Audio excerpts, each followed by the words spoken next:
मोदी सरकार जिस रफ्तार से अडानी को देश की संपत्तियां बेच रही है, देखकर लगता है कि 2024 तक इंडिया जो है वो अडानी रिपब्लिक हो जाएगा।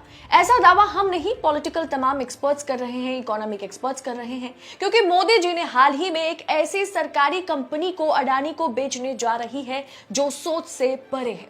कांकोर यानी कि कंटेनर कॉर्पोरेशन ऑफ इंडिया, जो कि सरकारी कंपनी है जिससे सरकार को अच्छा खासा रेवेन्यू आ रहा है, सरकार ने उसे अब अडानी को बेचने की मन जो है वो बना ली है। और कितने सस्ते में बेचेंगे वो आगे मैं आपको बताऊंगी। साथ में ये भी बतलाऊंगी कि कैसे देश की पूंजीपति सब कुछ जो है मोदी जी एक आदमी को बेचने चले जा रहे हैं, जिससे एक्सपर्ट्स को लगता है कि एक दिन इंडिया जो है वो अडानी रिपब्लिक बन जाएगा। आखिर अडानी और मोदी का क्या है वो कनेक्शन, आपको मैं बताऊंगी, तो वीडियो को अंत तक जरूर देखें। नमस्कार, स्वागत है आप सभी का। सरकार ने रेलवे की भूमि के लिए new land license fees policy बनाकर अडानी को कानकोर खरीदने का जो रास्ता है उसे साफ कर दिया है। अब कंटेनर कॉर्पोरेशन लिमिटेड यानी कि कांकोर ने निजीकरण आसानी से हो जाएगा और इसे अडानी ही खरीदने वाले हैं। आपको जानकर हैरानी होगी कि भूमि लाइसेंस शुल्क जो 6% से घटकर सिर्फ और सिर्फ अडानी के लिए 1.5% 1.5% कर दिया गया। यानी कुछ दिन पहले मोदी सरकार ने रेल की जमीन 5 साल की जगह 35 साल तक लीज पर देने का ऐलान किया। उसमें लैंड लाइसेंस इंटरेस्ट को 6% से घटाकर 1.5% कर दिया गया। यानी मोटा मोटा ये समझे कि आप बैंक में लोन लेने गए, मैनेजर आपका दोस्त निकला, उसने आपसे कहा कि हर किसी के लिए लोन का इंटरेस्ट जो है वो 7% है, तेरे लिए मैं जो है इसे 3% कर दूंगा। इसमें नुकसान किसका है? बैंक का है।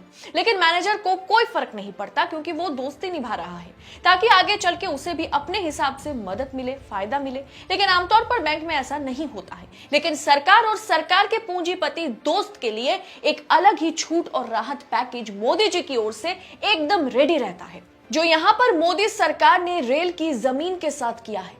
लेकिन रेल की जमीन अडानी को मिलने के बाद अब कंटेनर कॉर्पोरेशन ऑफ इंडिया में केंद्र की 55% हिस्सेदारी अडानी खरीदने जा रहे हैं। और मोदी सरकार ने रेलवे की भूमि के लिए न्यू लैंड लाइसेंस पॉलिसी बनाकर अडानी को कानकोर जो खरीदने का रास्ता है उसे साफ कर दिया है। देश के इंपोर्ट एक्सपोर्ट पर अडानी के टोटल कंट्रोल के लिए उसका कानकोर को खरीदना बहुत जरूरी है। कानकोर जैसी महत्वपूर्ण सरकारी कंटेनर कंपनी को खरीद कर वो देश की पूरी लॉजिस्टिक चेन पर कब्जा करने जा रहा है। आप देख ही रहे हैं कि पिछले 5 सालों में अडानी ने लॉजिस्टिक के क्षेत्र में अनेक कंपनियां बनाई हैं और रेलवे ट्रैक के आसपास बड़े बड़े गोदामों का निर्माण भी किया है।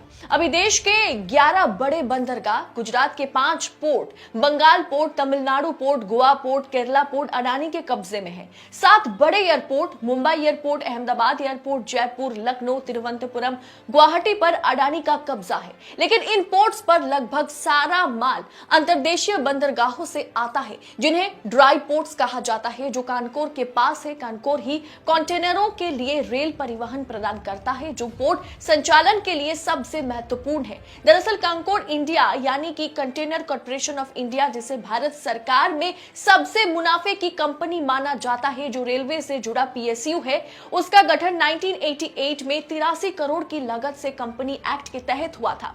और आज इस कंपनी की नेट वैल्यू है 32,000 करोड़।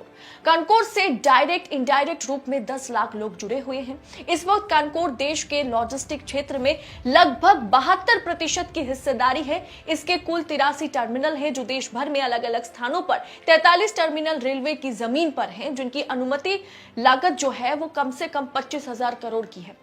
भारत में केवल कानकोर ही सामुद्रिक व्यापारियों को रेल मार्ग से कनेक्ट कराया। इसके लिए रेल और पोर्ट अडानी के हाथ में है और बीच में कानकोर को भी अडानी खरीदने जा रहे हैं और मोदी सरकार उसे पूरा सहयोग कर रही है। इसलिए पत्रकार गिरीश मालविया ने कहा है कि 2024 तक इंडिया नहीं रहेगा, बल्कि इस देश का नाम अडानी रिपब्लिक हो जाएगा।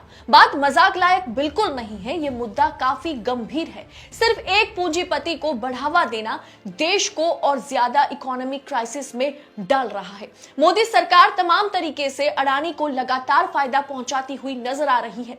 2017 में मोदी सरकार ने अडानी को 500 करोड़ का ऐसा फायदा पहुंचाया था जिसमें बवाल मच गया था। मोदी पर इसके बाद आरोप लगा कि 2019 में बीजेपी की फंडिंग जो है, चुनावी फंडिंग जो है, वो अडानी ने ही की थी। अडानी से कई बार यह सवाल पूछा गया कि क्यों आपके विकास के पीछे नरेंद्र मोदी का हाथ है।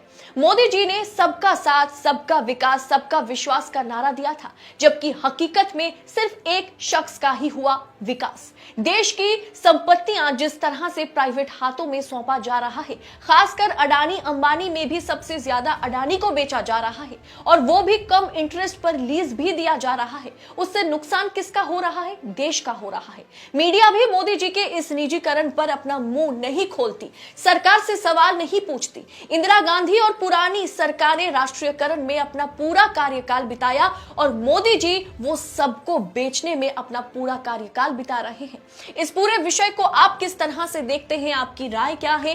कानकोर को जिस तरह से अडानी टेक ओवर करने जा रहे हैं, उसे आप किस तरह से देखते हैं? कमेंट कर अपनी राय हमारे साथ जरूर शेयर करें। बाकी ऐसी तमाम मुद्दे पर पूरी पड़ताल के साथ खबरें पाने के लिए देश नीति को सब्सक्राइब कर ले, क्योंकि देश नीति का हर एक रिपोर्ट कोई ना कोई सच का उजागर करता है।